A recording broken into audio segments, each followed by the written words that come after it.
Psychose, coup de gueule, avril 2020, Corona, contrôle et changement. Voici quelques mois maintenant que l'Asie, puis l'Europe et la Suisse font face au coronavirus. Un virus inconnu au bataillon qui amène nos politiciens à prendre des décisions historiques de confinement et d'arrêt de certaines activités économiques et sociales. Les avis fusent sur la toile et les médias s'en donnent à cœur joie. On n'entend parler que de cela partout. J'ai d'ailleurs longtemps hésité à intervenir dans un coup de gueule, rajoutant ainsi un commentaire de plus à la longue liste déjà existante. Au-delà des statistiques, des jugements des uns et des autres sur ce qui est bon de faire ou pas en cette période de crise, il est d'un point de vue purement sociologique et psychologique intéressant d'observer les tendances qui se dessinent. Il y a tant de choses à dire, petite sélection. Le contrôle. La Suisse et les Suisses, de manière générale, vivent dans une culture qui alimente l'illusion du tout contrôle. Cette logique de contrôle implique que nous avons tendance à vouloir prévoir, anticiper notre avenir et maîtriser notre vie.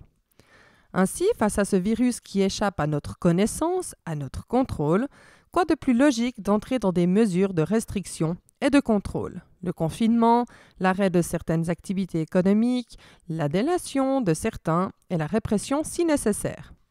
Les personnes qui ont tendance à agir selon une logique de contrôle sont psychologiquement particulièrement touchées par cette épidémie. Face au hasard et au non-contrôle, elles se retrouvent totalement démunies.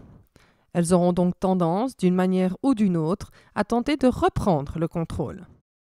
Ce contrôle peut se manifester sur elles-mêmes, comme par exemple mettre un masque alors qu'elles ne sont ni infectées par le virus, ni des personnes à risque, ou encore se désinfecter les mains de manière excessive, ou encore se ruer dans les magasins pour faire des réserves de papier toilette. Elles peuvent aussi avoir tendance à vouloir contrôler les autres, comme par exemple appeler la police pour signifier un manquement potentiel aux restrictions émises, ou décider de ce qui est politiquement correct d'exprimer et ce qui ne l'est pas. Parlons-en du politiquement correct. Face à cette crise, les réseaux sociaux ont été inondés de jugements divers et variés sur les décisions prises par les autorités des pays d'Europe. Confinement ou pas confinement? Immunité collective ou pas? Arrêt des activités économiques ou pas? Les scientifiques se sont bousculés pour souvent nous dire que le virus est très dangereux et que nous ne mesurons pas la gravité de sa portée.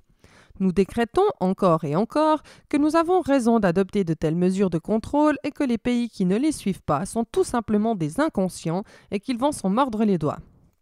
Tout le monde semble d'accord avec ce point de vue.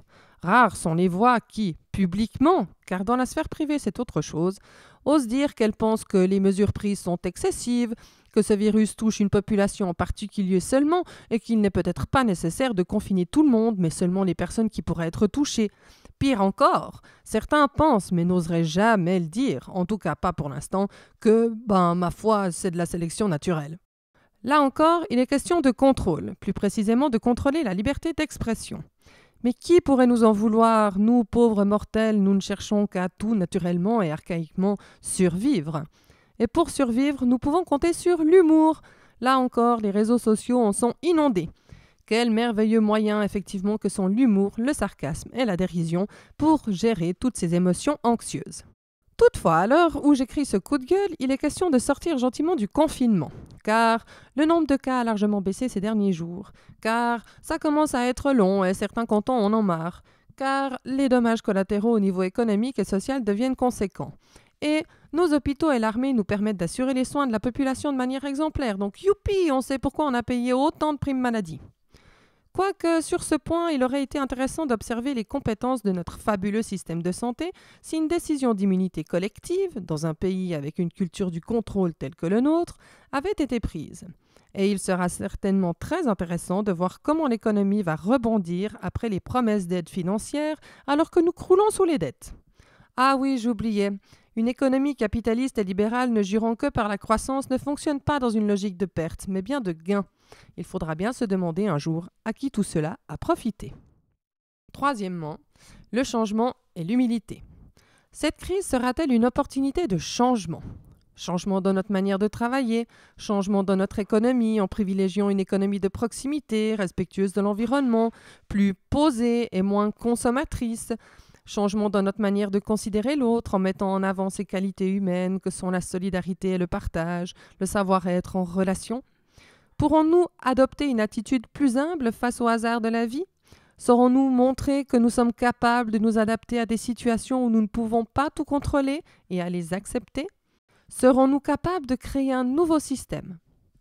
D'un point de vue systémique, il est théoriquement légitime de se poser la question, car c'est souvent lorsqu'un système fait face à une crise qu'il peut opérer un changement de type 2, soit un changement d'état total. Toutefois, rien, pour le moment, nous montre que cette crise sanitaire et économique amènera à des changements en profondeur dans la structure de notre système. Nous sommes toujours dans une logique de contrôle et il y a fort à parier que nous continuerons ainsi. Et si nous en profitions pour tenter de contrôler le contrôle, de monter en symétrie et en résistance, de redistribuer les cartes et sortir de cette relation trop complémentaire avec notre système économique, de se libérer de nos dépendances à la consommation, de redécouvrir d'autres plaisirs et se centrer sur l'essentiel. Cette crise n'a-t-elle pas montré que nous pouvions envisager de fonctionner autrement? Combien d'entre nous risquent d'être obligés de sacrifier leur temps et leur santé afin de rattraper le plus vite possible le retard accumulé de ces dernières semaines et compenser les dommages collatéraux causés par les mesures sanitaires qui ont été prises? Est-ce donc vraiment ce virus qui sera le plus dangereux dans cette histoire? Ou simplement notre incapacité à changer? À bientôt pour un nouveau coup de gueule sur Psychose.